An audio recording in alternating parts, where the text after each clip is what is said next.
I love to arrange simple flower works in the morning. For me, it is a ritual for cleansing and purifying my spirit. It's a philosophical meditation through flowers to connect with nature. Integrate yourself with the elements, sunlight, sea breeze, and the sound of the waves. I find it relaxing and inspiring. The cosmos is one of my favorite flowers. They're light, airy, delicate, unpretentious, and gentle. They make me appreciate every small pleasure in life.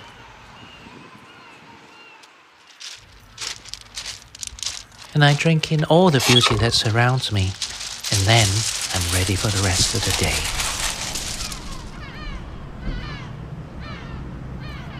Life's a journey. Take time to smell the roses along the way.